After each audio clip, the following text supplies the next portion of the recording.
প্রথম যে ঘটনাটি বলবো আমি প্রথমেই বলে দেবো যে এই ঘটনাটি আসলে ভয় পাওয়ার মতো না। কিন্তু থাকে না যে কিছু কিছু জিনিস খুব ভয় না পেলেও খুব অদ্ভুত লাগে, বেশ রহস্যময়, যেটা ঠিক নর্মাল না।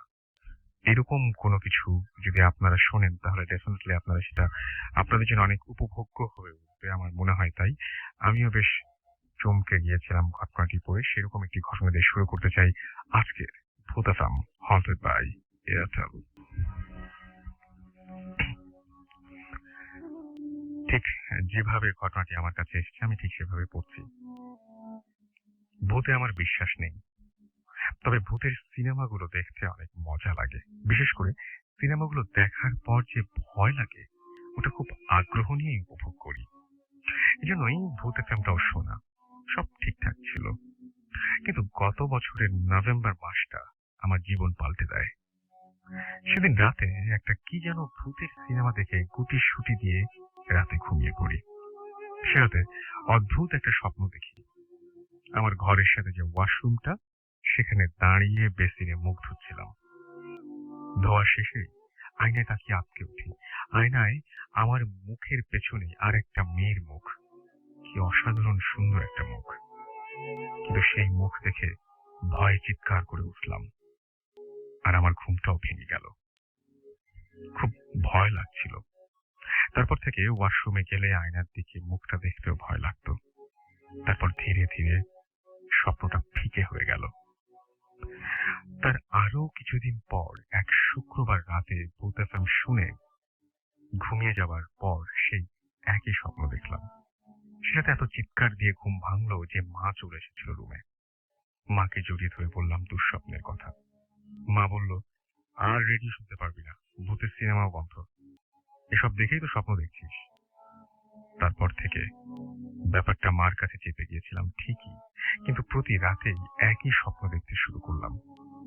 এখন আর আগের মতো ভয় পাই না, এবং এবং প্রতিদিনই যেটা হয় সেটা হচ্ছে আচ্ছা, এবং তিনি বলছেন যে রোজই একই রকম স্বপ্ন দেখছি। মুখটা ধুয়ে ধীরে ধীরে আয়নার দিকে তাকাই। আচ্ছা, আমি হারিয়ে ফেলেছিলাম, আরেকবার যাই যে মায়ের কাছে ঘটনাটি চেপে গিয়েছিলাম ঠিকই, কিন্তু প্রতি রাতেই একই স্বপ্ন দেখতে শুরু করলাম। এখন আর আগের মতো ভয় পাই না, কারণ স্বপ্নটা আর এগোয় না। রোজ একই রকম স্বপ্ন দেখছি। মুখটা ধুয়ে ধীরে ধীরে আয়নার দিকে তাকাই। প্রতিদিনই মনে থাকে আমার চেহারার পাশে অন্য একটা মুখ আছে। মুখটার দিকে তাকালেই ঘুমটা ভেঙে যায়। এভাবে কতদিন যাওয়ার পর ভয়টা কমে এক ধরনের মায়া এবং কিউরিওসিটি জন্মায় স্বপ্নটার উপর। কেন ওই মেয়েটাকে আমি দেখছি? আমার মন এমন এক মুখ কিভাবে তৈরি করলো যাকে আগে কখনোই দেখিনি? সেদিন ডিসেম্বরের 28 তারিখ। স্বপ্নটা যে শুধু স্বপ্ন তা ঘুমের মধ্যেই টের পাচ্ছিলাম। এবার মুখ ধুয়ে আয়নার দিকে তাকালাম না। খুব আস্তে আস্তে চোখ বন্ধ অবস্থায় ঘুরে পিছনে ফিরলাম। চোখ খুলে দেখি মেয়েটা তখনও দাঁড়িয়ে। লাল রঙের একটা কামিজ পরা মেয়েটা, সোনালী জরির পাড় দেওয়া লাল ওড়না, মুখে কোনো প্রসাধন নেই, শুধু চোখে কাজল দেয়া। তবু কি অদ্ভুত সুন্দর দেখতে। হঠাৎ মনে হলো সিনেমার মতো যদি এখন মেয়েটার চেহারা কুৎসিত হয়ে যায়, আমি ওর এত কাছে দাঁড়িয়ে, এখন যদি মেয়েটা ভয়ঙ্কর দাঁত বের করে কামড়াতে আসে, এই ভাবনা মাথায় আসতেই সে রাতে চিৎকার দিয়ে ঘুমটা ভেঙে যায়। ঘুম ভাঙার আগ মুহূর্তেও মেয়েটাকে খুব বিষণ্ণ হয়ে দেখেছি আমি। তারপর কতগুলো রাত কেটে গেল, স্বপ্নটা আমি আর দেখিনি। সত্যি বলতে মেয়েটার জন্য এক ধরনের মায়া জন্মে গিয়েছিল আমার। এমনকি মাঝে মাঝে আমি নিজেই ওয়াশরুমের আয়নায় অনেকক্ষণ দাঁড়িয়ে নিজেকে দেখতাম, কিন্তু ওকে আর দেখতে পাইনি। গল্পটা এখানে শেষ হয়ে গেলেই ভালো হতো, কিন্তু তা হলো না। এই ভ্যালেন্টাইন্স ডেতে বাসায় পলাশ আসলো। ও আমার কলেজের পুরনো বন্ধু। এসেই হড়বড় করে কথা বলতে শুরু করলো। আমি কিছুই না বুঝে বললাম, দোস্ত বুঝিয়ে বল, বুঝছি না। পলাশ একটু দম নিয়ে সোফায় বসতে বসতে প্রায় ফিসফিসিয়ে বলল, সুমনা, আমি বিয়ে করে ফেললাম আজকেই। আমি তো শুনে অবাক হয়ে ওর দিকে তাকিয়ে রইলাম। পলাশ বলল, মাথা ঠিক ছিল না রে। সোনালিও রাজি হয়ে গেল, আর আমিও ঠিক করে ফেললাম। এখন ওকে কোথায় রাখি? আমি তো মেসে থাকি। দোস্ত প্লিজ এই 2টা সপ্তাহ সোনালীকে তোর কাছে রাখ, এর মধ্যে আমি বাসা খুঁজে নেব শিওর। আমাকে আর কিছু বলার সুযোগ না দিয়ে ও চলে গেল। তার 8 ঘন্টা পর ও যাকে নিয়ে এলো সে আর কেউ নয়, আমার স্বপ্নে দেখা সেই মেয়েটা। এরপর নিজেকে আবিষ্কার করলাম আমার বেডরুমে, পাশে আমার মা আর পলাশ। সব মনে পড়তে আমি বললাম, না, ও এখানে থাকবে না, কিছুতেই না। তুই এক্ষুনি ওকে এখান থেকে নিয়ে যা। জানি না ওর এখন কোথায় আছে। পলাশ, যদি এখন তুই আমাকে শুনে থাকিস, আমাকে ক্ষমা করিস। আমার একটা কথা খুব জানতে ইচ্ছে করছে, তুই কবে থেকে সোনালীকে চিনিস?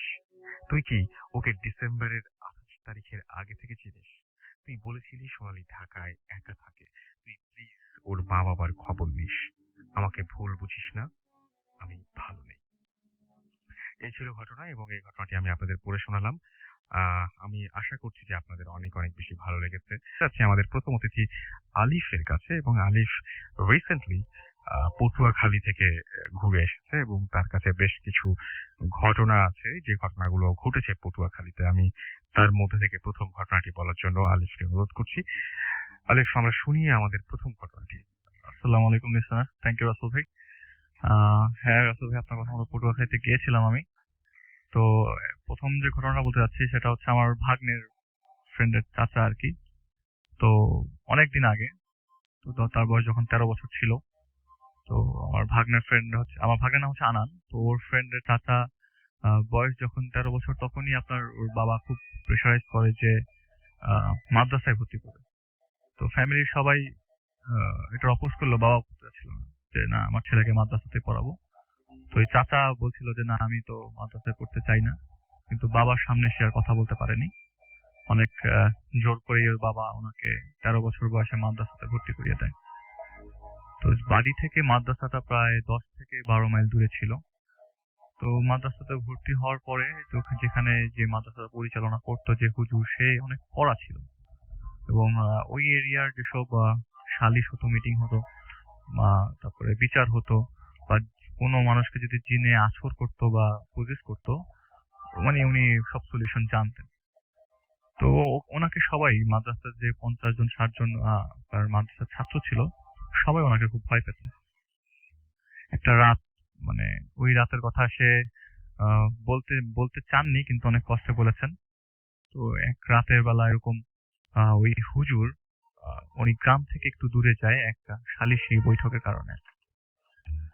তো ওই সময় গ্রীষ্মের আম কাঁঠালের ছুটি, তো সব স্টুডেন্টদেরকে ছুটি দেওয়া হয় যে বাড়িতে তোমরা যাও। কিন্তু ওই চাচা এবং তার বন্ধু তারা থেকে যায়, কারণ যেহেতু বাড়ি তাদের থেকে অনেক দূরে, তো আপনার গার্জিয়ান এসে নিয়ে যাবে, সেজন্য ওয়েট করছিল। তো যেহেতু ওই দিন হুজুর ছিল না, তাদের দুজনকে এই মাদ্রাসাতে একা থাকতে হলো। রাত তখন বাজে 9টা 10টা। তো এমন সময় ওই বন্ধুকে নিয়ে তারা, মানে রাতের বেলা খাওয়া শেষ করে ওই চাচা শুয়ে পড়ে। তো কিছুক্ষণ পর দুজনে কথা বলতে বলতে হঠাৎ করে একটা দরজায় কড়া নাড়ে। অনেকক্ষণ ধরে দরজা ধাক্কাধাক্কি করার পরে বলে, আপনারা দরজাটা খোলেন, আমরা বিপদে পড়ছি। তো ওনারা, মানে যে দুজন ছিল, আহ প্রথমে একজন যেতে যাচ্ছিল না, পরে একসাথে দুজন মিলে গিয়ে দরজাটা খোলে এবং দরজাটা খুলে বাইরে চোখ পড়তে দেখে যে দুজন স্বাস্থ্যবান দুজন লোক একটা মহিলাকে শক্ত করে ধরে রেখেছে।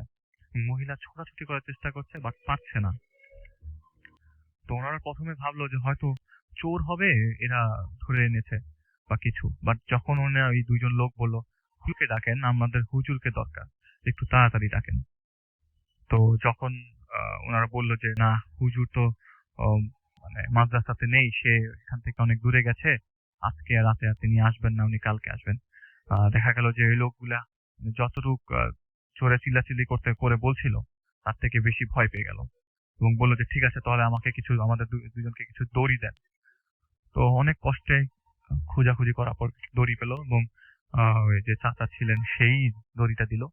দড়িটা দেওয়ার পরে বাড়ির, মানে ওই মাদ্রাসার উঠোনের সামনে চাপকল ছিল, চাপকলের পাশে দুটা আপনার নারকেল গাছ। সেই নারকেল গাছে ওই মহিলাকে তারা বাঁধে এবং শক্ত করেই বাঁধে। শক্ত করে বেঁধে তারা ওইখানে আর 1 মিনিটও থাকলেন না। ওই দুইটা লোক সাথে সাথে দৌড়ে চলে গেল। খুব অবাক করার মতো কাণ্ড, একটা মহিলাকে রেখে দুইটা লোক সাথে সাথে চলে গেল কেন? তো ওই চাচা এবং তার বন্ধু অনেকক্ষণ ওই মহিলার সামনে দাঁড়িয়েছিল জিজ্ঞেস করছিল আপনাকে ওরা কেন রেখে গেল। অনেকক্ষণ ধরে জিজ্ঞেস করলো কিন্তু বললো না, কথা বলছে না, মাথা নিচু করে আছে এবং চুলগুলো মহিলা খুব সামনে দিয়ে চুলের কারণে ফেস দেখা যাচ্ছে না। তো চাচা কি করলো, পানি নিয়ে আসলো, কারণ ওরা দুজন মোটামুটি প্ল্যানই করে ফেলেছে যে এখানে এই মহিলার সামনে এরা থাকবে না এবং এরা শুয়ে পড়বে। তো পানি রেখে গেছে আর কি, যদিও মহিলা বাধা ছিল, ওরা পানি রেখে গেছে। পানি রেখে ওরা বাড়িতে চলে যায়। এর আগে যাওয়ার আগে যখন লাস্ট বার জিজ্ঞেস করলো আপনাকে ওরা কেন রেখে গেছে, মহিলা তখন বলল যে, মহিলা তখন মুখ খুললো যে আসবে, উনি আসবে, ওনার যখন ক্ষুধা লাগবে তখন উনি আসবে।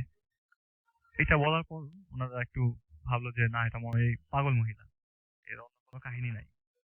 তো ওরা দুজনকে বেডে গেছে। গভীর রাতে হঠাৎ করে প্রচন্ড জোরে এক বিকট আওয়াজে মানে চিৎকারের সাউন্ড পেলো। চিৎকারের সাউন্ড পেয়ে ওরা উঠে গেল। উঠে গিয়ে তখন ওদের মাথায় আসলো, আরে গাছের মধ্যে তো এক মহিলাকে বেঁধে রাখা হয়েছিল, ঘুমানোর কারণে আসলে ভুলে গেছে। তো দরজা খুলে হারিকেন নিয়ে ওই নারকেল গাছ পর্যন্ত যাওয়ার পরে তাদের চোখ দুটো ছানা বড় হয়ে গেল যে মহিলার মানে দড়ি বেঁধে রেখেছে, মহিলা হয়তো শক্তি দিয়ে খুলেছে, কিন্তু এত শক্তি দিয়ে খুলেছে যে নারকেল গাছ পর্যন্ত মানে উপড়ে ফেললো, মানে শিকড় সহ। এটা কিভাবে পসিবল? নারকেল গাছ উপড়ে ফেলা তো একটা মহিলার পক্ষে সম্ভব না। তো ওনারা মহিলার কথাই চিন্তা করে হারিকেন নিয়ে চারপাশ মানে খুঁজতে লাগলো, কারণ ওই এলাকায় এরকমই আপনার জিনের পোজেসের অনেক ঘটনা আছে। তো ওনারা মহিলার জন্যই ভয় পেয়ে যায়, তো মহিলার কিছু হলো কিনা। আশেপাশে খুঁজতে খুঁজতে একটু সামনে গিয়ে পশ্চিম ধারে একটা কচু পাতার ঝোপ ছিল, এবং ওই ঝোপ সরাতে সরাতে তারা এগিয়ে দেখে, যেটা দেখার জন্য তারা কখনো ওয়েট করেনি, দেখে যে একটা মহিলা, মুখটা বিকৃত, মাথায় চুল নেই, কপাল ছেঁড়া, এবং একটা মানে আধা খাওয়া একটা বাচ্চাটা খাওয়া হয়ে গেছে, অর্ধেক খাওয়া বাচ্চা হাতে নিয়ে ওদের দিকে মুখ করে তাকালো। ওইটা দেখার পরে মানে ওই জায়গায় কেউ নর্মাল অবস্থায় থাকতে পারবে না। তো ওইটা দেখার পর ওই ফ্রেন্ড, ওই জায়গায় ওনার যে ফ্রেন্ড ছিল জলিল, ওই জায়গায় স্টাক হয়ে যায় এবং উনি ওইটা দেখে ওখান থেকে দৌড় দেয়, মানে হারিকেনটা ফেলেই দৌড় দেয়। আর যে জলিল মানে উনি পিছন থেকে জলিলের সাউন্ড পাচ্ছিল। উনি যেতে যেতে দেখো জলিল হঠাৎ করে একটা মানে ধপাস একটা সাউন্ড হলো, মানে গাছের গুড়ির সাথে লেগে জলিল পড়ে গেছে, কিন্তু উনি ওনার নিজের যান বাঁচানোর জন্য মাদ্রাসার কাছ পর্যন্ত এসে গিয়ে সাথে সাথে সেন্সলেস হয়ে যায়। পরের দিন সকালবেলা যখন ওনার জ্ঞান ফিরে, হুজুর যখন আসে তখন সে জিজ্ঞেস করলেন সবার আগে যে আমাদের এখানে দুটো লোক কালকে এসেছিল এবং আসার পরে এখানে আপনার একটা মহিলার সাথে ছিল, তাদের মধ্যে নারকেল গাছে বাঁধে, নারকেল গাছটা উপড়ে ফেলা হয় আমরা যখন দেখি, এবং পরে গিয়ে ঝোপের মধ্যে দেখা যায় যে মহিলাটা একটা বাচ্চা খেতে থাকে। সেটা দেখে তারা ওখানে দাঁড়াতে পারেনি, কিন্তু সাথে সাথে জিজ্ঞেস করলো জলিলের কি অবস্থা, জলিল কি রাত্রেবেলা বাসায় মানে মাদ্রাসায় আসছিল। পরে হুজুর বললেন যে না, জলিলকেও পাওয়া যায় নাই, মানে জলিলকে মানে অক্ষত অবস্থা পাওয়া যায় নাই, ওই ঝোপের ভিতরে জলিলের লাশ পাওয়া যায়। এবং একটা শিয়াল, মানে কয়েকটা শিয়াল যদি একটা মানুষকে ঠুকরে ঠুকরে যদি খায়, এরকম বিকৃত অবস্থায় ওই লাশটা ওই কচু পাতার ঝোপের মধ্যে পাওয়া যায়, এবং যেই বাচ্চাটাকে খাওয়া অবস্থায় ওনারা দেখেছিলেন সেই বাচ্চাটাকে ওই অবস্থায় জলিলের পাশে পাওয়া যায়, কিন্তু ওই মহিলার আর কোনো ধরনের খোঁজ পাওয়া যায় নাই। তারপর থেকে উনি আর ওই মাদ্রাসাতে যাননি, সাথে সাথে বাসায় চলে আসে এবং বাসার সবাইকে ব্যাপারটা জানায়। উনি মাদ্রাসাটা পরে ছেড়ে দেন আর কি।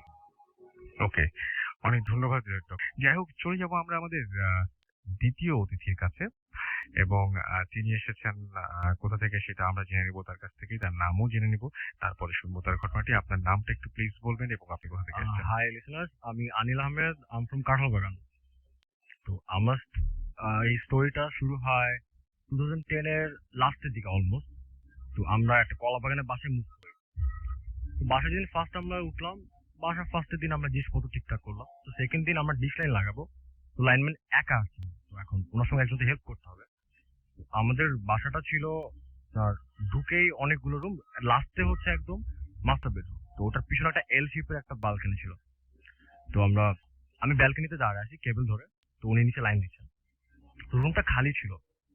হঠাৎ করে আমার আম্মু আমাকে জোরে জোরে ডাকতেছে, জোবাই তুমি এখনই রুমে আসো, তুমি ব্যালকনিতে কি করতেছো, তোমার ব্যালকনিতে কি? তো আমি আম্মুকে বললাম, আম্মু আমি তো কেবল ধরে দাঁড়ায় আছি, আর আমি তো চলে আসলে কেবলটা নিচে পড়ে যাবে, আর আমাকে তো ধরে দাঁড়া থাকতে হবে। আম্মু বলতেছে, না তোমার এখনই চলে আসতে হবে, তুমি আর থাকতে হবে না, চলে আসো চলে আসো। তো এইভাবে কথা চলতেছে। হঠাৎ করে আমার বোন ও দৌড়ে আসছে, ভাইয়া তুমি চিল্লাচিল্লি করতেছো কার সঙ্গে, কেন তর্ক করতেছো? দেন আই ওয়াজ লাইক, দেখো আমি তো আম্মুকে বুঝাচ্ছি আমি তো কেবল ধরে দাঁড়ায় আছি, না আমি তো কেবল ধরে দাঁড়ায় আছি, এখন আমি যদি কেবল ছেড়ে দিই তাহলে তো নিচে পড়ে যাবে, আম্মু কেন আমাকে ডাকতেছে বারবার?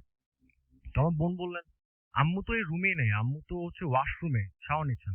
তো আমি যদি একই অবস্থা, আম্মু শাওয়ার নিচ্ছেন, রুমটা খালি ছিল, কেউ ছিল না, তাহলে আমি শিওর না আমি কার সাথে কথা বললাম, তো অবাক হয়েছি আমি বুঝলাম না কি হলো। তো এরপর আমার ভাইয়া বিয়ে করে, আমার ভাইয়া ভাবি ওই রুমটাতে থাকতেন মাস্টার বেডরুম। তো ভাবি রাত্রেবেলা পড়তেছেন, আমার ভাইয়া ঘুমাইছিলেন এই টাইপের কিছু। তো হঠাৎ করে আমরা সবাই চিৎকার শুনি, ভাবি মানে ভয়ানক একটা চিৎকার দিলেন। আমরা সবাই দৌড়ে আসছি, এসে দেখলাম ভাবি পড়ে আছেন, ভাবি একদম ফিট হয়ে গেছেন। তো পানি টানি ছিটাতে ভাবিকে উঠানো হলো। তো তখন ভাবি উঠার পর বললেন, ভাবি যখন পড়তেছিলেন ওনার বাম দিকে আমার ভাইয়া দাঁড়ায় ছিলেন লম্বা করে, আর আপনার ফেসটা ছিল একটু ফ্যাকাশের মতন সাদাটে, চোখগুলো একদম লাল লাল করে ভাবিদের তাকায় ছিলেন। তো ভাবি তখন পিছনে ফিরে দেখলাম ভাইয়া কিন্তু বেডে শুয়ে আছে। তো এইটা দেখে ভাইয়া, তো ভাবি ভাইয়াকে ডাক দিতে পারছে না, কিছু করতে পারছে না। তো ভয় পেয়ে চিৎকার ধ্বনি ফির হয়ে যান। এরপর থেকে আমরা সবাই একটু একটু কিছু না কিছু দেখা শুরু করি। তো ভাবি দেখতেন ছায়া ঘুরতেছে আমাদের বাসায়। আমার ছোট বোন অনাদি, ও দেখতো দুটো পা এখন থেকে আরেকম দৌড়াচ্ছে, পায়ের উপর কোনো কিছু নেই, শুধু দুটো পা দৌড়াদৌড়ি করতেছে। তো এরকম সবাই টুকটাক আমরা দেখতাম।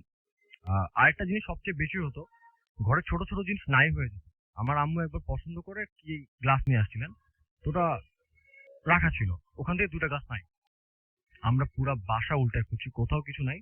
বাট 4-5 দিন পর আমরা গ্লাস দুটাকে ওই একই প্লেসে পাইছি, ওটা ওখানে ব্যাগ, মানে কেউ নেয় না, ওখানে ছিল, মনে হচ্ছে আমরা ভুল দেখছি এরকম একটা ব্যাপার। তো এর মধ্যে আমি জানুয়ারিতে সিলেটে যাই। তো ওখানে একটা ভালোই ভৌতিক একটা অবস্থা হয়, আমি যদি কখনো পরে আসি ফ্রেন্ড দিনে তাহলে বলতে পারবো। তো আমি ঢাকায় আসি, আসার পর আমি তখন আর একা ঘুমাতে পারতাম না, আমার অনেক সমস্যা হতো। তো আমার আব্বু আমার সঙ্গে ঘুমাতেন, আব্বু বেডে ঘুমাতেন, আমি নিচে ফ্লোরিং করতাম। তো প্রায় 15-20 দিন পর আমি স্বপ্নে দেখতেছি আমি আমার বাসায়, আমি ওই বেডের উপর শুয়ে আছি, ফ্লোরে যে বেড ওটার উপর আমি বসে আছি, অ্যান্ড আমার বাসায় কারা যেন ঘুর ঘুর করতেছে। আমি ফেস ঠিক মতো দেখতে পাচ্ছিলাম না, বুঝতেছিলাম অনেকজন ঘুর ঘুর করতেছে। তো হঠাৎ করে একজন দৌড়ে আসছে আমার room, এসে আমার বা হাত ধরে আমাকে টেনে নামায় নিয়ে যাচ্ছে। তো আমি প্রচন্ড ভয় পেয়ে শুয়ে পড়লাম। শুয়ে পড়ার পর সে আমাকে রেখে দিয়ে সরে গেল। তো আমি ঘুম ভেঙে দেখি ও আমাকে যেভাবে রাখছে আমি ঠিক ওভাবে পড়ে আছি দরজার সামনে, আমার বা হাতটা মাথার উপরে উঠে আছে, এন্ড আমার বা হাত ও যেখানে ধরছিল ওটা লাল হয়ে আছে, একদম লাল। আমি প্রচন্ড ভয় পেলাম। তো এখন আমি উঠে আব্বুর দিকে তাকালাম, আমার আব্বু ঘুমায় আছে, উনি কিছু শুনতে পাননি। যেহেতু আমি স্বপ্ন দেখতেছিলাম, হয়তো বা আমি সাউন্ড টাউন তো অবশ্যই আমি করছি, আমাকে টেনে নিচে আসে বা আমি যদি এসে থাকি, সাউন্ড তো হওয়ার কথা, আমার বাবা কিছুই শোনেননি। তো আমি ঘুমালাম সুরক্ষিত। আবার আমি সেম স্বপ্নটাই দেখছি, সেম ভাবে বাসায় কি কি ঘোরাঘুরি করতেছিল, আমাকে টেনে নামিয়ে নিয়ে যায়। আমি যেই সুরটা পড়ি সে আমাকে ছেড়ে দেয়। ঘুম ভেঙে আমি আর নিজেকে ওই একই জায়গায় আবিষ্কার করি, সেম ভাবে আমার হাতটা লাল হয়ে আছে। এইবার আমার বাবা কিছু খোঁজ পাননি। থার্ড টাইমও সেম হলো, একদম সেম, আমার হাত ওভাবেই আছে আর লাল হয়ে আছে, পুরো আমাকে ছেড়ে দেয়, ওভাবেই পাই। তো তখন ফজর আজান দিয়ে দেয়। তো এরপর আমি ঘুমায় পড়ি। তো এরপর আবার আমি স্বপ্নে দেখি যেটা, এবার আমার কাছে এসে বলে, ওরা মানে যেই ছিল আমি জানি না ওটা কি ছিল তখন, তো কি একটা ভাষা কথা বলতেছে আমি কিছু বুঝিনি, বাট হঠাৎ করে আমি রিয়েলাইজ করা শুরু করলাম আমি কি বলতেছে। তো আমি বুঝতে পারলাম এটাই, ওরা এই বাসায় অনেক আগে থেকে আছে, ওরা বেশ কয়েকজন ছিল, এন্ড আমরা তো পরে আসছি, আমরা হচ্ছে আউটসাইডার। আমরা তো ভাবির ওই কাহিনীর পর আমরা ভাবছিলাম যে মিলাদ পড়াবো বাসায়, আর আমরা তো সবসময় কিছু হলে সুরা টুরা পড়ি। ও আমাকে বলতেছে যে তোমরা যদি মিলাদ টিলাদ পড়ো বা সুরা পড়ো, আমাদের তো সমস্যা হয়, আমরা যে টাইমটা তোমরা পড়তেছো আমরা এখানে বের হয়ে যেতে হয়, কিন্তু এটা তো আমরা তো এখানে থাকি, তোমাদের আগে আমরা আছি, তো এটা তো আমাদের অধিকার বেশি, তোমরা আউটসাইডার, তোমরা পড়লে তো আমাদের ক্ষতি। একটা কাজ, তোমরা যদি পড়ো তাহলে আমরা তোমাদের ক্ষতি করবো, বাট তোমরা যদি না পড়ো আমরা কিছু করবো না, ডান। আচ্ছা ঠিক আছে, ওকে। তো ঘুমালাম, সকালবেলা উঠলাম, আমি তখন কাউকে কিছু বলিনি, আমি নিজেও বুঝিনি এটা অ্যাকচুয়ালি কি হলো। তো কয়েকদিন পর আমি আমার বোনের সঙ্গে আম্মুর সঙ্গে শেয়ার করি। এর মধ্যে যেটা হতো, আমার ভাবি উনি জাহাঙ্গীরনগর ইউনিভার্সিটিতে পড়তেন। তো ওনার পরীক্ষা আসতে দেখে আমার ভাইয়া ভাবি ওখানে চলে যান। তো আমার রুমটা সব সময় গরম থাকতো। আমাদের বাসাটা হচ্ছে 5 তলা, আমাদের হচ্ছে টপ ফ্লোর। তো আমার রুমটা সবসময় গরম থাকতো। যেহেতু ভাবিরা চলে গেছে, আমাদের রুম একটা খালি হয়ে যায়, তখন আমি আমাদের বাসার সবচেয়ে যে ঠান্ডা যে রুমটা ছিল আম্মুদের রুম, আমি ওটাতে শিফট করি, আম্মুরা ভাবিদের রুমে শিফট করে। এখন আমি হঠাৎ করে রিয়েলাইজ করি এখন এই রুমটা গরম, আমি যে রুমে আগে ছিলাম ওটা এখন ঠান্ডা হয়ে গেছে। এখন আমার রুমটা গরম সব সময় গরম। আমি মানে ওখানে বসলে আমি ঘামা শুরু করি, শুধু আমি একা ঘামি, আর কেউ ঘামে না। যাই হোক, তো এটা হচ্ছে, এতদিন তো আমরা যা দেখতাম সব একা একা দেখতাম, বা ঘুমায় আসি বা রাতে স্বপ্ন টপ্ন দেখতাম, যাই হোক। এবার যেটা হয়, আমার ফ্রেন্ড আসছে আমার বাসায়, আমি ওর বাসায় যাবো, পিসিডিসি নিয়ে যাচ্ছি। তো আমার বাসা খালি ছিল, মাগরিব আজান দিয়ে দিচ্ছে, মানুষ যখন নামাজে যায়, নামাজ ওরকম টাইমটায়। তো ও মেন গেটে দাঁড়ায় আছে, আমার মেন গেটের সঙ্গে একটা ওয়াশরুম ছিল। তো ও আমাকে বলতেছে, দোস্ত তোদের বাসায় তো কেউ নাই, তাহলে ওয়াশরুমে কে? তো আমিও সাউন্ড শুনলাম যে ওয়াশরুমে কেউ আছে। তো আমি দরজা খুলে দেখি ভিতরে কেউ নাই। আচ্ছা ঠিক আছে, ওকে ওকে ওকে ওকে। তারপর আমি এখন চলে যাব, আমরা গেটটা লক করবো সেম ভাবে, এবার কেজন ফ্ল্যাশ করবো। আমি আরো সাহস করে যে খুলে দেখলাম ভিতরে কেউ নাই। আচ্ছা, এবার আমরা তালা টালা দিয়ে চলে আসছি। তো আমি আমার বোনকে ফোন দিয়ে বলে দিলাম, আপু দেখো আমি তো চলে আসছি, এখন তুমি তো যাবা বাসায়, তুমি কাউকে নিয়ে যাও, আব্বু আম্মুকে আসলে তারপর তুমি যাও, একা যেও না, কারণ একা পেলে সমস্যা হতে পারে। এরপর থেকে আমরা সবাই এক্সপিরিয়েন্স শুরু করবো, একদম গণহারে যেটাকে বলে। তো একদিন আমার আম্মু এবং আমার বোন রুমে বসে টিভি দেখতেছে। তো ওরা দেখলো যে এক্স্যাক্টলি আমি আর একটু খাটো অ্যান্ড খালি গায়ে একটা হাফ প্যান্ট পরা এক রুম থেকে বের হয়ে আরেক রুমে চলে যাচ্ছে। আর আমার সাইজটা ছিল তো আপনার জেলি ফিশের মতো, পানিতে যেমন থাকে না, সিথ্রু একদম, পুরো এরকম ভেসে ভেসে চলে যাচ্ছে। তো ওরা ফার্স্টে বুঝে না অ্যাকচুয়ালি কি। তারপর আমার বোন দেখতে গেল রুমে, এটা কে, রুমে কেউ নাই। তখন আমার বোন আমার রুমে এসে দেখে আমি ঘুমাচ্ছি, and আমি একটা পাজামা পরা, আমি ঘুমায় আছি। আমাকে ওটা জিজ্ঞেস করলো কি ব্যাপার, তো আমি তো বললাম আমি তো ঘুমায় আছি, আমি কিভাবে অন্য রুমে যাবো। এই জিনিসটা আরো একবার হয়, সেম ভাবে দৌড়াদৌড়ি করতেছে। তো এবার ওরা মনে করছে যেটা দৌড়াচ্ছে ওটাই আমি আমি মানে ফোনে কথা বলতেছি, ফোনে কথা বলতে বলতে এক রুম থেকে আরেক রুম চলে যাচ্ছি। তো আমার একটা বদ অভ্যাস, আমি যখন কম্পিউটার বসে টাইপ করি অনেক জোরে জোরে টাইপ করি। ওনারা দেখলেন যে আমি একটা রুমে ঢুকছি কিন্তু আমার রুম থেকে টাইপিং এর শব্দ আসছে। তো আম্মু আর আমার বোন ওনারা সাহস করে আমার রুমে এসে দেখতে চাইলেন যে অ্যাকচুয়ালি কি। তো এসে দেখেন আমি অ্যাকচুয়ালি কম্পিউটার সামনে বসে আমি টাইপ করতেছি, আমি আমার রুমে। ওটা যেটা অন্য রুমে গেল ওটা আমি ছিলাম না। তো এইভাবে সেম এটা আরেকবার হয় আরো পরে। আমি আর আমার বোন টিভি দেখতেছি রাস্তায়। তো আমার বোন উঠে চলে যায় রুমে, রুমটা লক করে দেয়। আমার বোন আম্মুর সঙ্গে ঘুমায়, তখন ও একা ঘুমাতে পারে না। তো টিভিটা আমি টিভি দেখতেছি, তো লাইট সব অফ করে দিই।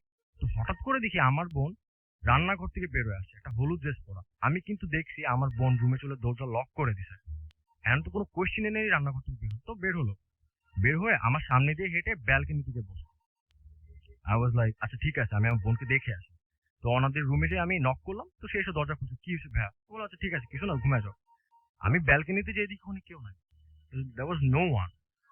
আচ্ছা, আর এখানে আরেকটা জিনিস হতো, আমরা যখনই আমাদের বাসার কোনো কাহিনী কারোর সঙ্গে শেয়ার করতে দিলাম, মানে ফোনে, আমাদের ফোনে নেটওয়ার্ক চলে যেত, একটা অসম্ভব একটা ব্যাপার। তো এটা একবার হয়, আমি আমার গার্লফ্রেন্ডের সঙ্গে কথা বলতেছি, তখন বাজে 10:30 11টা বাজে।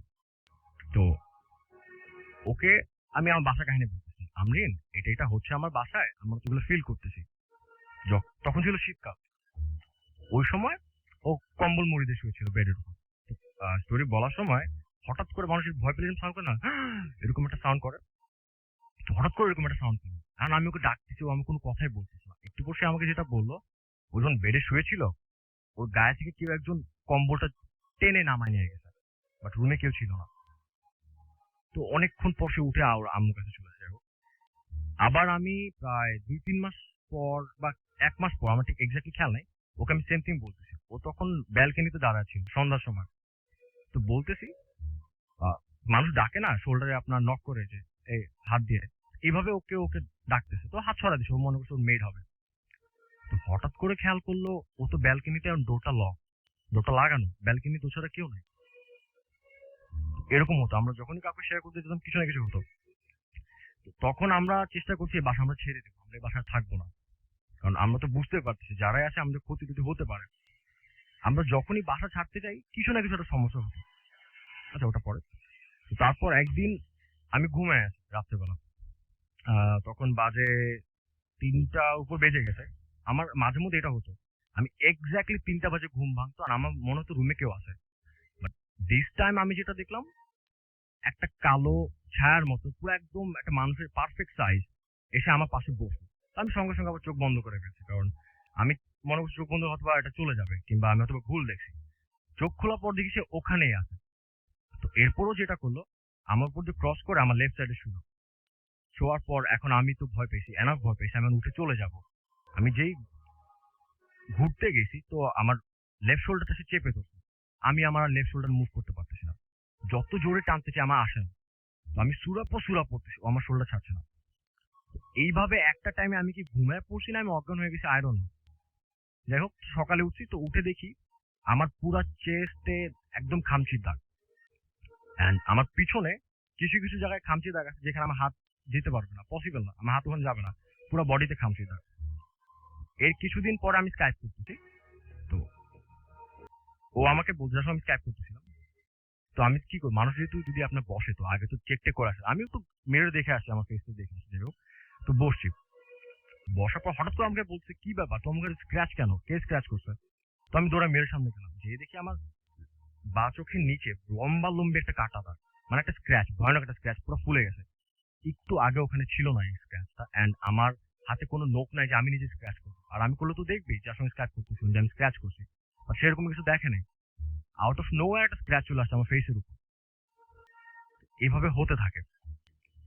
তো আমরা দুঃস্বপ্ন দেখতাম সবসময়, হয় ৩টা ৩:৩০ এরকম সময়, অথবা আপনার ফজরের পর দুঃস্বপ্ন দেখতাম সবাই। আমরা ফজরের পর যতক্ষণ ঘুমিয়ে থাকতাম সারাটা টাইম দুঃস্বপ্ন দেখতাম। তো আমি কি করি, একটা কাগজে কিছু সূরা লেখা আমার বিছানার নিচে রেখে দিই, আমার বালিশের নিচে ঢুকে রাখি। যেদিন ওই কালো ছায়াটা আমি দেখছিলাম ওই দিন ওই লেখাটা ছিল না ওখানে। এভাবেই হতে থাকে। তো আমরা এবার হচ্ছে লাস্ট টাইম যখন আমরা বাসা বদলাবো, আমরা একদম ডিটারমাইন্ড হয়ে গেছি যে আমরা বাসা ছেড়ে দিব, এই বাসা থাকা পসিবল না। যদি দরকার হয় আমরা কোনো আত্মীয় বাসা চলে যাবো, তাও আমরা এই বাসায় থাকবো না। তো আমরা একটা বাসা চয়েস করে আসি, অ্যাডভান্স সব হয়ে গেছে। আমি জাস্ট বাসায় ঢুকে আমি আর আব্বুকে অ্যাডভান্স করে আসছি। ঢুকে জাস্ট আমরা সবাইকে বলছি যে আমরা এই মাসে অ্যাডভান্স দিয়ে আসছি, সব ফাইনাল সাইন টাইন করে আসছি।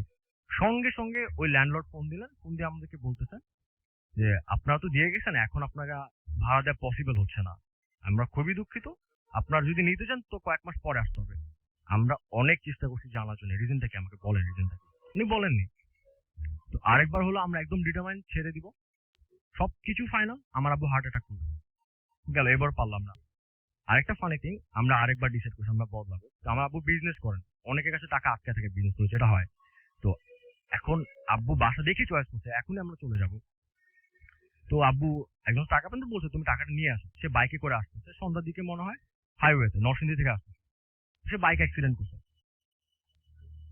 অ্যাগেন আমরা বাসা চেঞ্জ করতে পারবো না।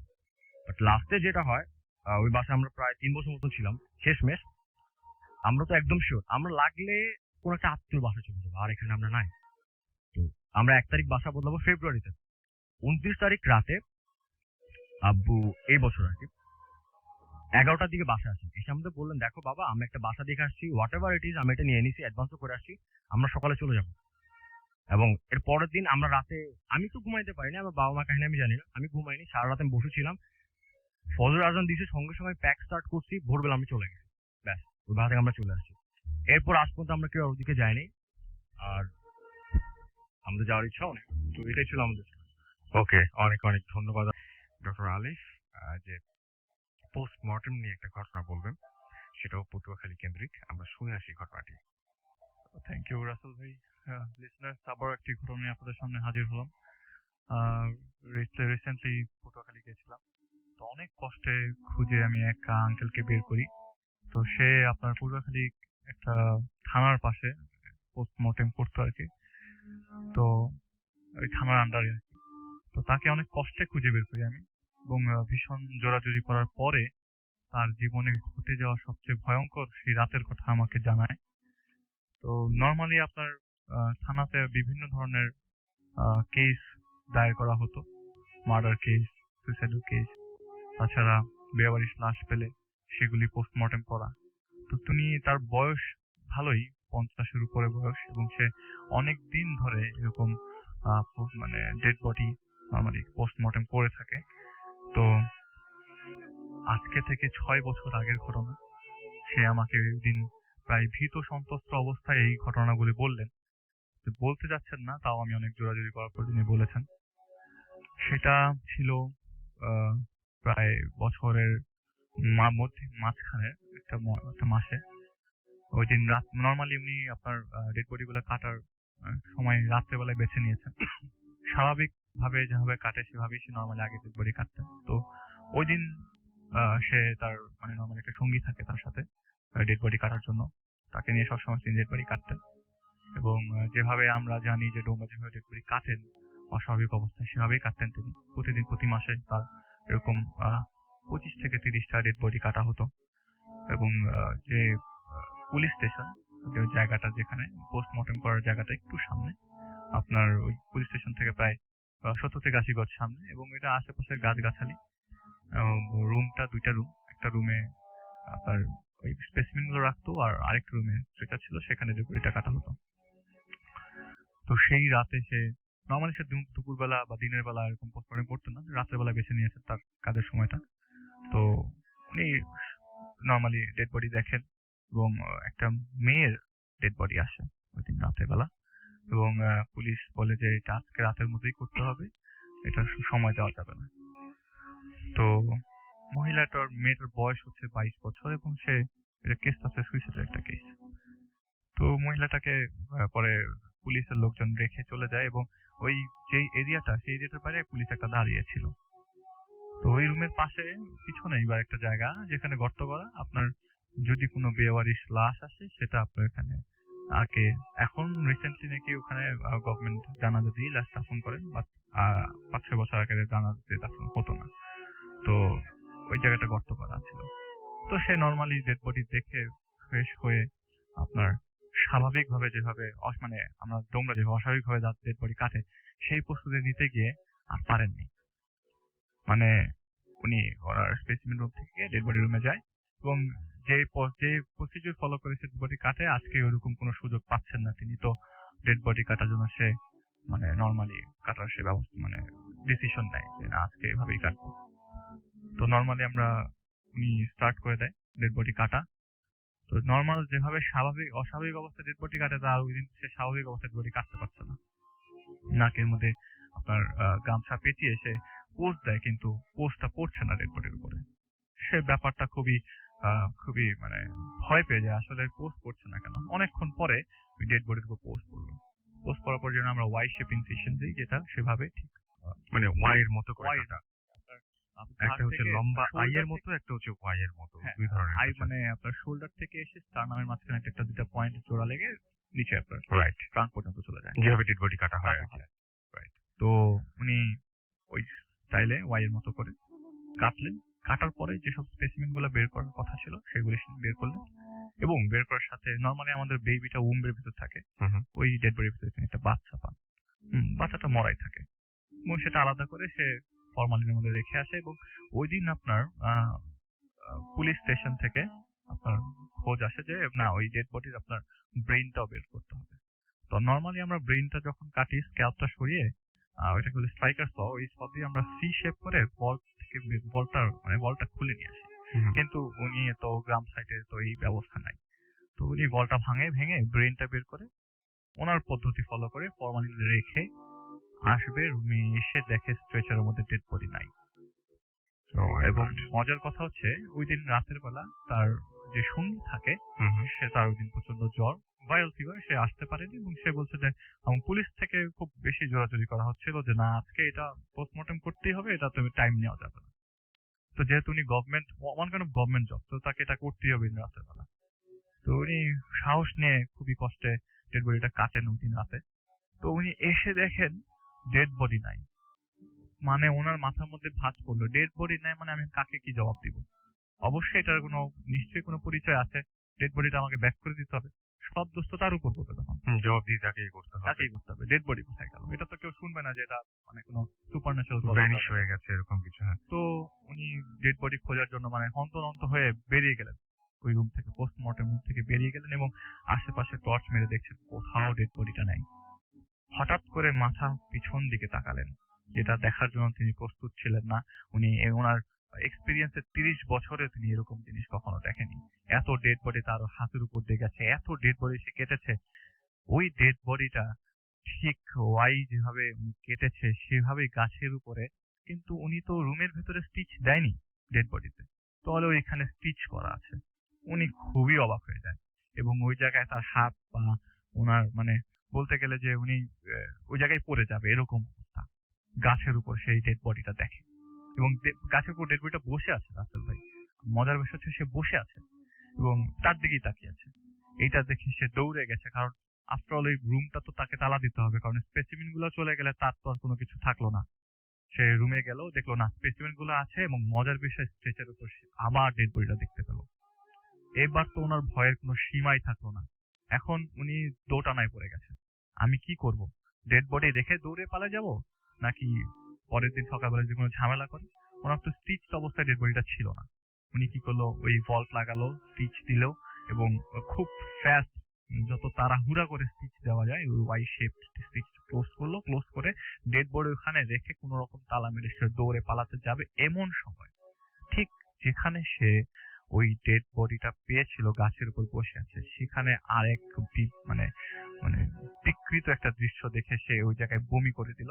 সে দৃশ্যটা হচ্ছে ওই ডেড বডির মতো আরো 3-4টা ডেড বডি, সেম চেহারা, সেম বডি, ওই ওয়াই শেপ অবস্থায় স্টিচ করা, কি জানি ঠুকরে ঠুকরে খাচ্ছে। এবং ওইটা দেখার পর উনি সাথে সাথে বমি করে দেয় এবং খুব কষ্টে দৌড়ে পালিয়ে ওই যেখানে যে পুলিশ গার্ডটা আছে, প্রায় 2টা মিনিট লাগলো তার দৌড়িয়ে আসতে, এসে ওই ওনাকে বলতে বলতে সে সাথে সাথে সেন্সলেস হয়ে যায়। এবং পরের দিন যখন হাসপাতালের রুমে তার ঘুম ভাঙে, মানে তার সেন্স ফেরে, তখন তাকে লোকজন জিজ্ঞেস করে কি হয়েছে। তো উনি তখন সবাইকে জিনিসটা বলে যে এরকম এরকম আমি দেখলাম। এবং তার সেন্স ফেরে 2 থেকে 3 দিন পরে, কারণ ডক্টররা বলেন যে তিনি 2বার ওই মুহূর্তে হার্ট অ্যাটাক করে। ওই দিন রাতে তার 2বার হার্ট অ্যাটাক হয়। এবং পরে সে অনেক কষ্টে বলেছে যে এরকম ঘটনার সম্মুখীন আমি হয়েছি, যেটা আমি আমার এতদিনের কাজ করার মাঝখানে কখনো পাইনি। তো তার যে সঙ্গীটা ছিল, পরে তিনি এই জবটা ছেড়ে দেন এবং ছেড়ে দেওয়ার পরে যে মানে নর্মাল লাইফ লিড করা স্টার্ট করেন, যে না আর কখনো সে ডেড বডি কাটবেন না। তার যে সঙ্গীটা ছিল, সেই সঙ্গীটা আপনার রাসেল ভাই ডেড বডি কাটার যে কাজটা, তার কাজটা তখন সঙ্গীটা করতো। বাট খুব রিসেন্টলি সেই সঙ্গীটাও মারা যায় এবং এই ঘটনার এখনো কোনো তদন্ত হয়নি যে সঙ্গীটা কেন মারা যায়। আর যে আঙ্কেলটা আমাকে ঘটনা বললো, তার দেখা মতে আরো অনেক ঘটনা আছে, কিন্তু আমি জিজ্ঞেস করতে চাইলাম অনেক ঘটনা বাদ দিয়ে আপনার সঙ্গীটা কিভাবে মারা গেছে সেটাও সে জানে, আমাকে সে বলতে পারেনি বা বলতে চায়নি কোনো কারণে। আমি অনেক চেষ্টা করেছি রাসেল ভাই ঘটনাটা তার কাছ থেকে জানার জন্য, সে আমাকে কিছুতেই বলেনি। তবে আশা করছি তাকে আমি রাজি করিয়ে ফেলবো এবং রাজি করানোর সাথে সাথে যদি পারি আমি তাকে স্টুডিওতে আনার জন্য চেষ্টা করবো। ওকে, আমি চলে যাচ্ছি আমাদের আরো একটি ঘটনায়, এবং এই ঘটনাটি যথারীতি একটা ইমেইলের মাধ্যমে এসছে, সুতরাং আমাকে পড়ে শোনাতে হবে। আমি ঘটনাটি পড়ে শোনাচ্ছি আপনাদেরকে, আমাদের সঙ্গেই থাকুন। আমাকে যিনি ঘটনা লিখেছেন একদম তার ভাষায় পড়ছি। আসসালামু আলাইকুম রাসেল ভাই, আমি জানি আপনি সবসময় ভালোর দলে এবং আমি আশা করছি আপনি এটা পড়ার সময়ও ভালোর দলে। আমার নাম শফি, আমি বর্তমানে অস্ট্রেলিয়াতে পড়াশোনা করছি। আমার ঘটনাটা 2007-এর দিকের ঘটনা, যখন আমি ফ্যামিলির সাথে ঢাকার নিকুঞ্জ 2 আবাসিক এলাকায় থাকতাম। আমাদের বাসাটা একটা 3 রাস্তার মোড় এবং মোড়ের একটা কর্নার প্লট, এর দোতলায় দক্ষিণ দিকের ফ্ল্যাট ছিল। আমি সঙ্গত কারণেই বাসার নাম্বার, রোড কিছুই বলছি না। আমার রুমটা ছিল কর্নার মুখী এবং রুমে একটা বারান্দাও ছিল। ঘটনা ঘটেছিল মে জুন গ্রীষ্মকালের দিকে। গরমের কারণে আমি বারান্দার দরজা খোলা রেখে ঘুমাই, আর যে কোনো রাতের মতোই আমি দরজা খোলা রেখেই ঘুমাচ্ছি। রাত তখন 2টা থেকে 3টা বাজবে। আমার ঘুম ভেঙে গেল বিড়ালের মেও মেও একটা শব্দ শুনে। আসলে এই বিড়ালের শব্দ কোনো সাধারণ বিড়ালের মতন ছিল না। একটা বিড়াল যখন খুব রেগে গেলে বা ভয় পেলে যেরকম শব্দ করে অনেকটা সেরকম হিংস্র টাইপের ছিল। আমি তো রাতের মাঝখানে ঘুম থেকে উঠে ভীষণ বিরক্ত হয়ে আমি ঘুম ঘুম চোখে শব্দটার সোর্স খুঁজতে থাকি। আমার কাছে মনে হয় যে বিড়ালটা আমার বিছানার নিচ থেকে শব্দ করছে, ডাকছে। আমি কৌতূহলবশত খাটের নিচে তাকাই। আবছা আলোতে দেখতে পেলাম একটা কালো অথচ ধূসর রঙের বিড়াল খাটের নিচের কোণতে জড়সড় হয়ে ভয়ঙ্কর আওয়াজ করছে এবং থেকে থেকে হিসিং এর মতো একটা সাউন্ড আসছে। অন্ধকারেও বিড়ালটার চোখ দুটো জ্বলজ্বল করছিল, মনে হচ্ছিল সে কারো কাছ থেকে পালানোর চেষ্টা করছে। জিনিসটা আমার কাছে খুবই উদ্ভট লাগলো। আমার ঘরে বিড়াল আসার কথাই নয় এবং কোনো কারণ নাই, আমি বিড়াল পালতাম না এবং সেখানে কখনো কোনো খাবারও থাকতো না। হঠাৎ বিড়াল হিংস্রভাবে ডাকা এবং সেই সাথে একটা ওই শিশার মতো শব্দ, হিসিং এর মতো একটা সাউন্ড করতে থাকলো এবং রুমে আমি বেশ ঠান্ডা ঠান্ডা অনুভব করতে লাগলাম। বিড়ালটা যেই দিকে তাকিয়ে শব্দ করছিল আমি সেই দিকে তাকাই এবং যা দেখি তা দেখে আমি প্রায় প্যারালাইজড হয়ে যাই। আবছা আবছা আলোতে আমি দেখতে পাই একটা মানুষরূপী অবয়ব। অবয়বটা আমার খাট থেকে মাত্র 1 থেকে 2 কিলোমিটার দূরে, 2 মিটার দূরে দাঁড়িয়ে আছে। অবয়বটা 5 ফুটের একটু লম্বা ছিল, 5 ফুটের মতো লম্বা ছিল এবং ধূসর ছায়ার মতো দেখতে। বিড়ালটার মতো আমিও তখন বিছানার ওপরের কোণাতে জড়সড় হয়ে যাই এবং আমার মুখ থেকে কোনো শব্দ বের হচ্ছিল না। আমি তখন মনে মনে আল্লাহর নাম নেওয়ার চেষ্টা করি। আমি ভয়ে ভয়ে চোখ বন্ধ করে ফেলি এবং কিছুক্ষণ পর বিড়ালটা চুপ হয়ে যায়। আমি চোখ খুলে দেখলাম অবয়বটা আর নেই এবং বিড়ালটা দৌড়ে বারান্দার দিকে ছুটলো। আমিও কি মনে করে বারান্দায় ছুটে গেলাম এবং বিড়ালটাকে কোথাও দেখতে পেলাম না।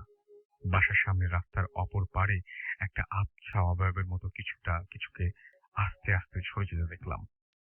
আমার ওই রুমে আরো অনেক ঘটনা ঘটে।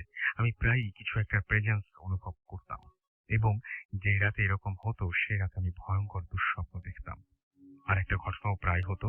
মাঝরাতে মনে হতো কে বা কারা আমার বাসার সামনে উচ্চ স্বরে কথা বলছে এবং এই কথার গতি আস্তে আস্তে বেড়ে যেত, যা কিছু গান, কার্টুন অথবা কমেডি সিনেমাতে দেখা যায়। যে ভাষাতে তারা কথা বলতো তা আমি আগে কখনো শুনিনি এবং তাদের কথোপকথন কিছুই বুঝতে পারতাম না।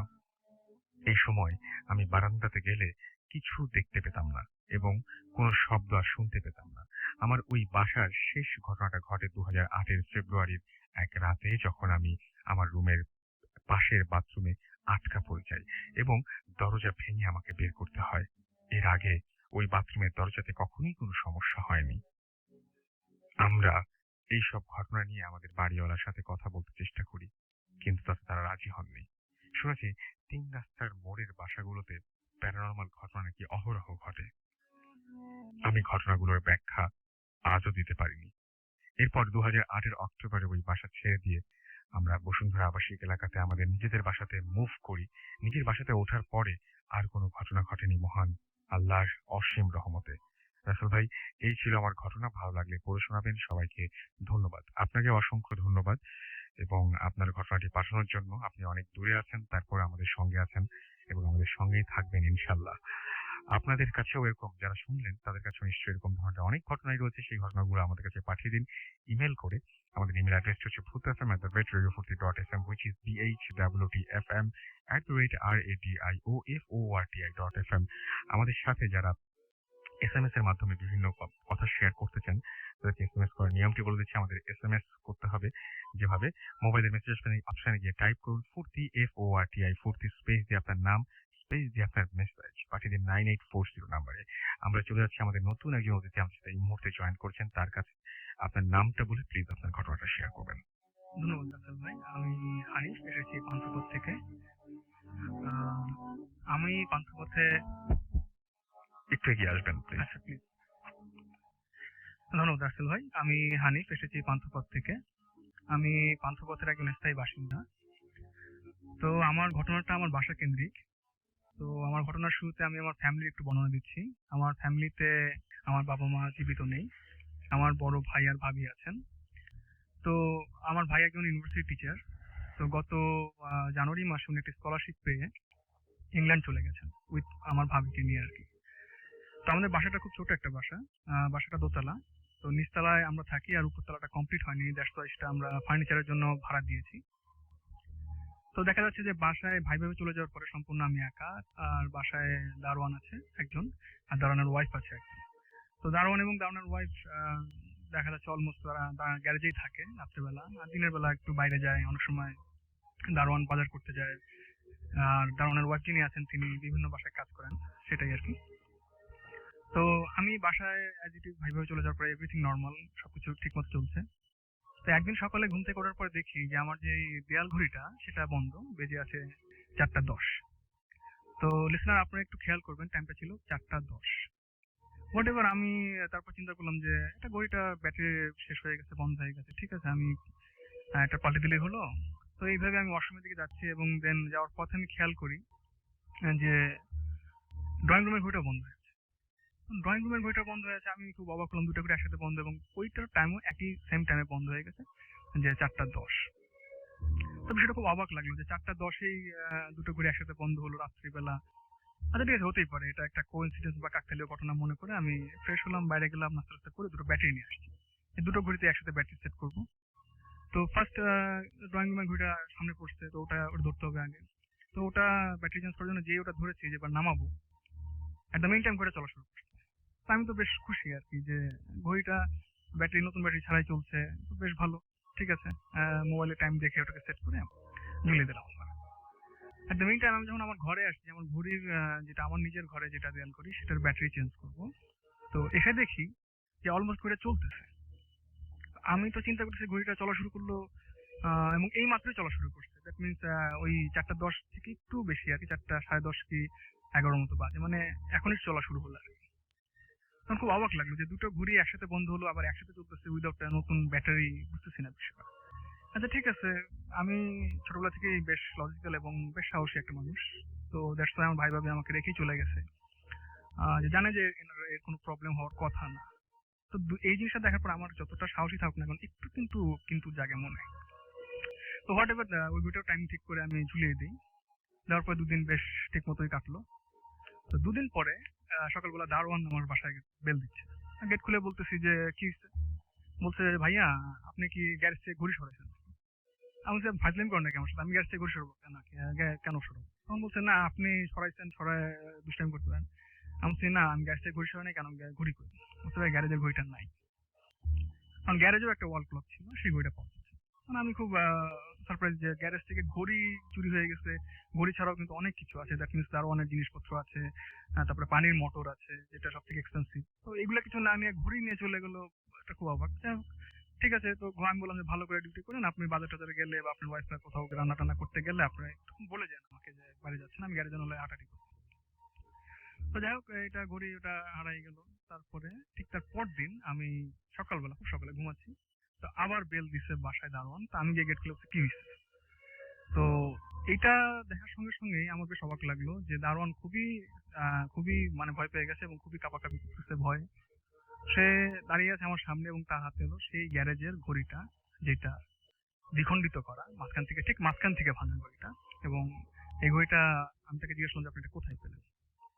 তখন সে বলতেছে যে ভাইয়া এটা বাসার আমাদের পিছনে খালি জায়গা আছে, চারপাশেও আছে, তো পিছনে একটু বেশি খালি জায়গা, তো সেইখানে মাটির ভিতরে একটা পোতা ছিল, তো এই জিনিসটা ওখানে পুঁতে রাখছে। এখন আমার প্রশ্ন হচ্ছে, কোন চোর যদি ওইটা চুরি করে থাকে, ওকে ফাইন, সে নিয়ে চলে যাবে, সে তো ওইটা ভাঙার কোনো দরকার নেই, আর ভেঙে আমাদের বাসাতেই ভাঙবে এবং ওটা পিছনে পুঁতে রেখে যাবে, এটা তো আসলে কোনো চোরের কাজ না। তো এটা দারোয়ানও খুব ভালো করে বুঝতে পারছে যে এটা তো আসলে কোনো চোরের কাজ না।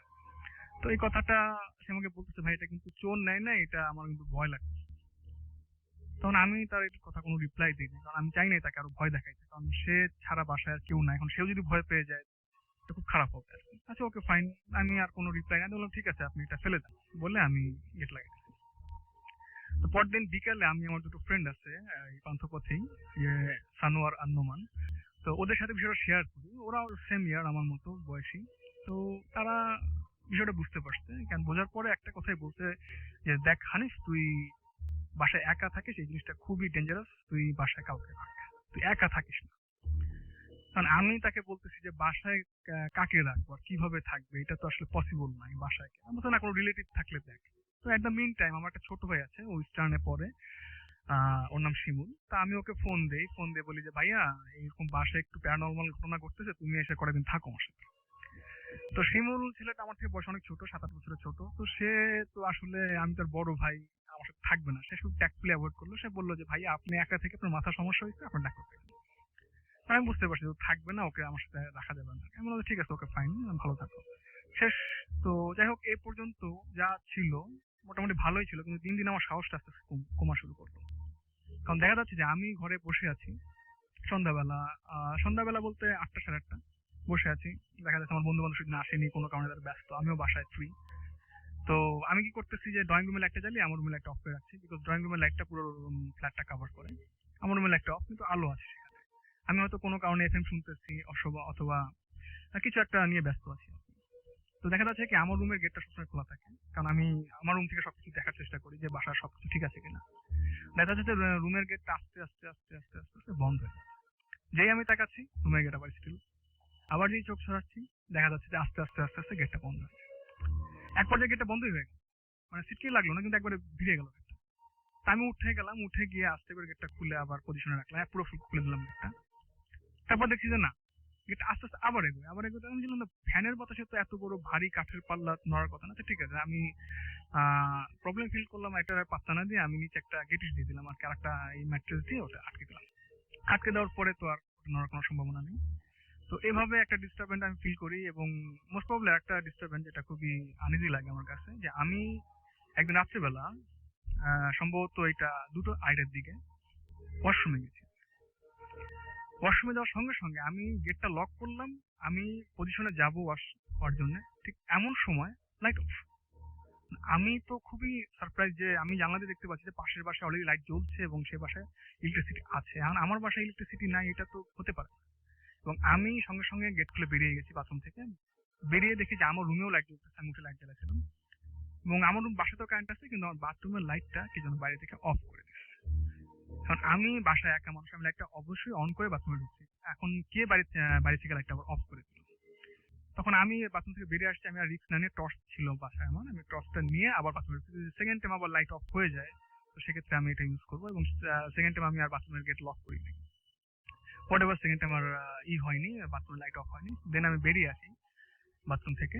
তো আসার পরে এভাবে আরো ঠিক 2টো দিন গেল, কোনো সমস্যা হয়নি। কিন্তু আমার মনের ভিতরে সংশয় যে আমি ছাড়াও এই বাসাতে সামবডি আছে এবং সে আমাকে ফলো করে, সে চাচ্ছে আমার সাথে সামহাউ ডিস্টার্ব করতে। তো লাস্ট অফ অল যে ঘটনাটা, যেটা সব থেকে আমার জন্য ভয়ানক একটা এক্সপিরিয়েন্স আর কি, সেটা এই ঘটনার এই বাথরুমের লাইট অফ হয়ে যাওয়ার ঠিক 2 দিন বাদে আমি রাত্রেবেলা শুয়ে আছি, প্রায় ঘুমিয়ে গেছি আর কি। ঘুমিয়ে এসে গেছে প্রায় অনেক রাত, ভোরের কাছাকাছি সময়। হুট করে এমন সময় ফিল করছি সামবডি আমার চোখ বেঁধে ফেলার চেষ্টা করছে। এখন এই জিনিসটা তখন আমি ফিল করছি যে কেউ মানে একটা কাপড় দিয়ে জাস্ট মানুষকে দেখা যাচ্ছে কানামাছি খেলার সময় যেভাবে চোখ বেঁধে ফেলে সেভাবে চোখ বেঁধে ফেলার চেষ্টা করছে। বিষয়টা ফিল করার সঙ্গে সঙ্গে আমি লাফ দিয়ে উঠছি, লাফ দিয়ে ওঠার সঙ্গে সঙ্গে আমি যে জিনিসটা দেখতে পেয়েছি যে আমি কোনো ফিগার দেখিনি, আমি কোনো কোনো মানুষ বা কাউকে দেখিনি। আমি জাস্ট দেখলাম আমার মুখের সামনে একটা কালো কাপড়, লম্বা কালো কাপড়, সেটা মুখের কাছ থেকে আস্তে আস্তে উপর দিকে উঠে যাচ্ছে এবং আস্তে আস্তে মিলিয়ে যাচ্ছে, এবং হাতখানেক উপরে উঠে যাওয়ার সঙ্গে সঙ্গে কাপড়টা টোটালি ভ্যানিশ। এবং এই জিনিসটা ঘটতে সময় লেগেছে 3 থেকে 4 সেকেন্ড, এর বেশি না। এবং এক ধাক্কা আমি লাফ দিয়ে উঠে আমি রুমের লাইটটা জ্বালিয়ে দিই। লাইট জ্বালিয়ে দেওয়ার সঙ্গে সঙ্গে আমি প্রচন্ড ভয় পেয়ে যাই এবং আমি চিৎকার করে বলি কে, but there was no response. তো যদি কেউ রেসপন্স করুক আর না করুক, আমি কিন্তু অবশ্যই বুঝতে পারছি যে সামবডি এখানে আছে এবং আমাকে সে কিছু একটা করতে চাচ্ছে। সারাটা রাত আমি লাস্টে ওইটা যখন ঘটার সঙ্গে সঙ্গে আমি খুব ভয় পাই। আমি ঘড়ির দিকে তাকালাম যে কয়টা বাজে, কতটা রাত হলো এটা দেখার জন্য। তা আমি যে জিনিসটা দেখতে পেলাম সেটা দেখার জন্য মোটেও প্রস্তুত ছিলাম না। লিসেন, আমি আপনাদেরকে বলেছি যে ঘড়ি 2টো বন্ধ হয়েছিল 4:10, এবং আমি যখন এই ঘটনার পরে ঘড়ির দিকে তাকিয়ে দেখি যে আমার ওয়াল ক্লকে ঠিক 4:10। এখন ফজর আজান দেয় 4:15-তে। ঘটনাটা ঘটেছিল মাস 3 আগে। ওই সময় ফজর আজান দিত 4:30 কি 4:45 মাঝামাঝি সময়।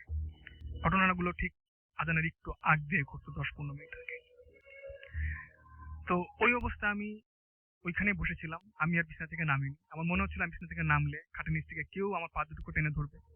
আমি ওয়াশরুমে যেতে চাচ্ছিলাম, কিন্তু আমার যেতে ইচ্ছা করছিল না। আমি জানি ওয়াশরুমে গেলে লাইটটা অফ হয়ে যেতে পারে। আমি অবস্থায় বসা, আজান দিল, ভোর হলো, সবকিছু আলো হলো। তারপর আমি বিছানা থেকে নামি, তারপর আমি বাইরে যাই। এই ঘটনার পর থেকে এখন পর্যন্ত আমি রাত্রে ঘুমাই না। প্রতিদিন রাত্রে আমি লাইট জ্বালিয়ে বসে থাকি। আমার সবগুলা রুমে লাইট জ্বলে। ইভেন আমার ভাই ভাবি যে রুমে থাকতো সেই রুমটা লক করা, আমি সেই রুমটা খুলে লাইট জ্বালিয়ে আবার লক করে রাখি। আজানের পরে সবকিছু যখন পরিষ্কার হয় দেন আমি সবকিছু অফ করে বাইরে গিয়ে নাস্তা টাস্তা করে একবারে এসে 7টা 7:30 ম্যাক্সিমাম 8টা অনেক সময় বেজে যায়, দেন আমি ঘুমিয়ে পড়ি। এখন পর্যন্ত এটার কোনো সলিউশন আমি পাইনি। আশা করছি হয়তো বাসায় আমার ভাই ভাই ফিরে আসলে দেন এটার একটা সলিউশন হতে পারে। অনেক ধন্যবাদ আপনাকে আপনার ঘটনা শেয়ার করার জন্য। 40 নাম্বারে চলে যাচ্ছে আমাদের নতুন অতিথি, তিনিও একজন ডাক্তার। তার কাছে আপনার নামটা একটু প্লিজ বলবেন। এবং Hello, dear listeners. I'm Hello, dear listeners. Assalamu alaikum. I'm Dr. Shorif from South Petersburg, Mirpur, Dhaka. আমি বাংলাদেশ মেডিকেল থেকে পাশ করেছি। একটি প্রাইভেট মেডিকেল কলেজ হসপিটালে আছি এবং মুক্তি হাউজিনে চেম্বার করছি আর কি। তো thank you so much Rasel ভাই আমাকে দ্বিতীয়বার ঘটনা বলার সুযোগ দেওয়ার জন্য। এই মুহূর্তে রেডিও ফোর্টি সকল শ্রোতাকে আমরা স্বাগত ঘটনায় জানাচ্ছি। চলে যাই প্লিজ। আমাদের হাতে তো আমার কাছে একদিন এক পেশেন্ট আসলো আর কি, কোমরে ব্যথা দিয়ে আর কি। তো আমি ওনাকে প্রশ্ন করলাম যে কতদিন যাবত ব্যথা? তো উনি বলতেছে যে 2 দিন আগে থেকে টেন্ডারনেস পেইন, কোমরে পেইন হচ্ছে। তো আমি কিছু মেডিসিন ওনাকে লিখে দিলাম। তো মেডিসিন খাওয়ার পর ব্যথা কিছুতেই কমতেছিল না আর কি, অসহনীয় ব্যথা, এবং সে আমাকে ফোনে জানালো আর কি।